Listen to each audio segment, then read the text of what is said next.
Justino de Roma. A julgar pelos nomes de seu pai Prisco, seu avô Báquio e de seu próprio, Justino não é de origem judaica, embora nascido na Samaria. No cabeçalho de sua primeira apologia, 1:1, ele nos fornece detalhes de suas origens.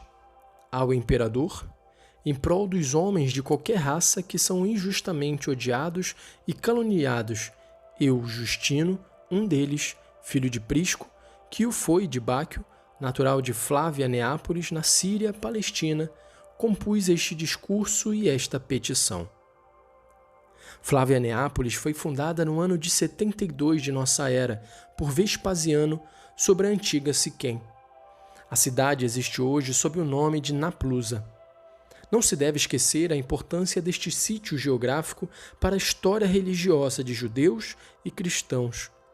Foi em Siquém que Deus apareceu a Abraão e este lhe dedicou um altar, conforme Gênesis 12, de 6 a 7. Ali se conservava a memória de um poço de Jacó, junto ao qual Jesus dialogou com a samaritana, conforme João 4, 5, 6. Foi em Siquém que Josué reuniu a grande assembleia das tribos para ratificar a aliança entre Deus e o seu povo, conforme Josué 24.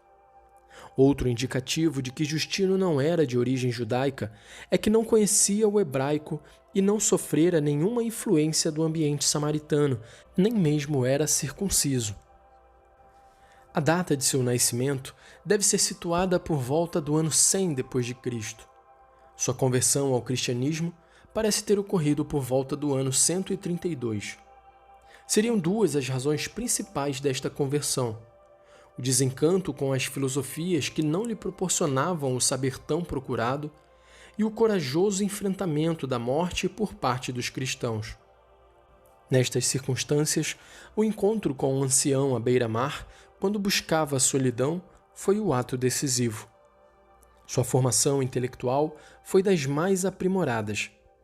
Segundo seu próprio testemunho, percorreu cidades e escolas filosóficas, desejoso de conhecer a verdade, de tornar-se sábio. Ardendo para ouvir o que é próprio e excelente na filosofia, frequentou os estoicos, peripatéticos, pitagóricos e platônicos, sem, contudo, encontrar respostas para seus anseios e suas indagações. Finalmente, através do ancião, teve conhecimento da única filosofia certa e digna, o cristianismo. Foi em Roma que Justino exerceu a maior parte de sua atividade. Ali abriu e dirigiu uma escola filosófica e escreveu suas obras. Acusado perante Júnio Rústico pelo filósofo cínico Crescente, foi decapitado, segundo a tradição, no ano 165. Há um relato de sua morte considerado autêntico no Martyrium São Justini et Sociorum, baseado nas atas oficiais do tribunal que o condenou. Segundo este documento, 6 companheiros discípulos, provavelmente, o acompanharam no martírio. As obras. Justino é certamente o melhor apologista do século II. Seu estilo, contudo, não é atraente. Não domina com maestria a arte de escrever, nem chega a ser um pensador original e profundo, mas está a par das correntes filosóficas de seu tempo. É assim um grande erudito e um escritor convicto. A dar crédito à declaração de Eusébio de Cesareia, Justino nos deixou um grande número de obras que testemunham uma inteligência culta e entregue ao estudo das coisas divinas, cheias de toda a utilidade. A elas remeteremos os amigos do saber, depois de ter citado ultimamente as que vieram ao nosso conhecimento. Quais seriam estas obras que chegaram até Eusébio e quais as que chegaram até nós? A primeira parte da pergunta responde o próprio Eusébio. Em primeiro lugar, um discurso dirigido a Antônio, por sobrenome Pio, aos seus filhos e ao Senado romano, em favor de nossas doutrinas. Depois, outro que contém a segunda apologia em favor de nossa fé, dirigido ao que foi sucessor do citado imperador e leva seu mesmo nome de Antônio Vero, de cujo tempo estamos no presente falando. Há outro discurso aos gregos, no qual, fazendo larga exposição das questões discutidas entre nós e entre os filósofos gregos, discute sobre a natureza dos demônios. Chegou até nós ainda outro escrito dirigido aos gregos, que intitulou Refutação, e outro sobre a monarquia de Deus, que ele funda não só por nossas escrituras, mas também pelos livros dos gregos. Além destes, há um intitulado Psaltas, e outro composto de escolhos sobre a alma, no qual, depois de expor as diversas opiniões relativas ao objeto de sua obra, propõe as opiniões dos filósofos gregos, que promete refutar e expor sua própria opinião em outro escrito.